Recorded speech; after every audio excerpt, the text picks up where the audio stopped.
Mes chers collègues, la parole est à Monsieur François Ruffin pour 5 minutes.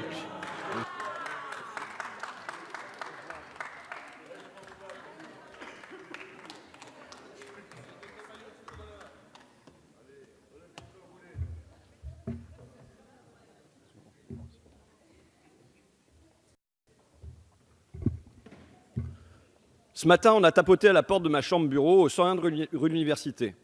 J'étais encore au lit, j'ai pas réagi. La porte s'est ouverte, j'ai grogné un « je suis là » et la porte s'est refermée avec un « oh pardon ». Comme j'étais réveillé, je suis descendu au petit déjeuner. Quand je suis remonté, les tapis de douche ne traînaient plus dans la salle de bain, la cuvette des toilettes était récurée, les serviettes changées, les poubelles vidées. Le même miracle se produit tous les jours. Ce n'est pas l'œuvre d'une fée mais de femmes. J'ai échangé avec elles rapidement dans les couloirs. Elles arrivent à 6 heures, elles repartent à 10 heures, assez tôt pour ne pas déranger le travail des députés. Du lundi au vendredi, ça leur fait une vingtaine d'heures par semaine. À raison de 9 € de l'heure, leur paye s'élève à 600 € et quelques par mois. Bénéficient-elles de tickets resto? Non. Ont-elles un 13e mois? Non. Des primes de panier, de salissure? Non. Seulement 50% de réduction sur le pass Navigo, et tant mieux parce qu'ils ont une petite heure de transport à aller et une autre au retour. Ce pupitre ciré ici, c'est elle.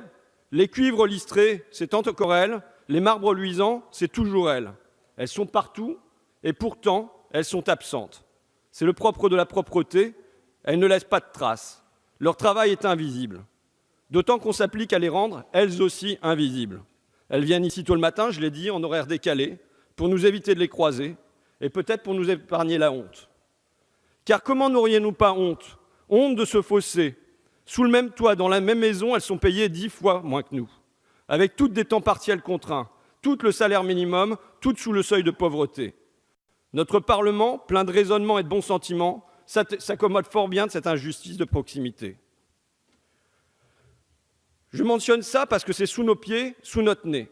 Je le mentionne également parce que c'est à l'image de la France. Toutes les entreprises, toutes les institutions, les universités, les régions, les lycées maintenant, les collèges, les hôpitaux, les gares externalisent leur entretien. Ça fait moderne externaliser. Ça fait des économies surtout. Ça signifie que silencieusement, au fil des décennies, à travers le pays, des milliers de femmes, et à vrai dire des centaines de milliers de femmes, ont été poussées vers la précarité, vers des horaires coupés, vers des payes au rabais. Je le mentionne enfin parce que ça vaut pour le ménage, mais au-delà aussi. Ça marche pareil pour les AVS, auxiliaires de vie sociale et auxiliaires de vie scolaire, pour les assistantes de maternelle, pour les emplois à domicile en tout genre, pour toutes celles, des femmes le plus souvent, pour toutes celles qui s'occupent de nos enfants, des personnes âgées ou handicapées, quand ce travail n'est pas purement et simplement gratuit dans la sphère familiale, compté pour 0 dans un PIB aveugle.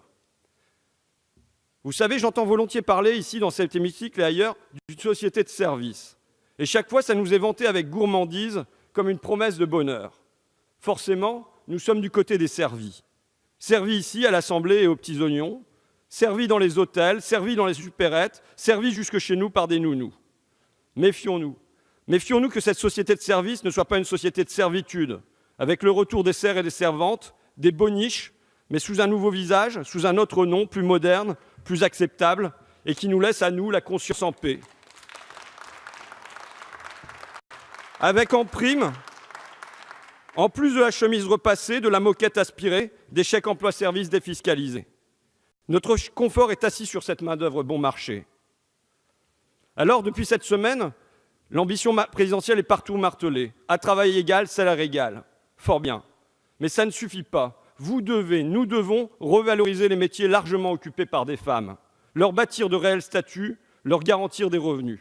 D'autant qu'ils sont ces métiers bien souvent les plus utiles. Virez les publicitaires, virez les traders, virez les nuisibles, mais payez comme il faut les aides-soignantes, les infirmières, les auxiliaires de puériculture.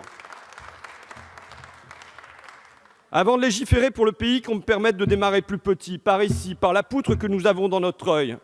Puisque ce mène, nous dit-on, une grande réforme de notre Assemblée, qu'on ne les néglige pas, ces femmes de ménage, qu'on les intègre au personnel, qu'elles bénéficient de temps complet et de primes et de 13e mois, qu'elles ne touchent pas, sans doute, nos salaires de parlementaires, oublions l'égalité, mais qu'elles gagnent un revenu décent, digne d'elles et digne de nous, qu'elles passent au-dessus du SMIC et du seuil de pauvreté.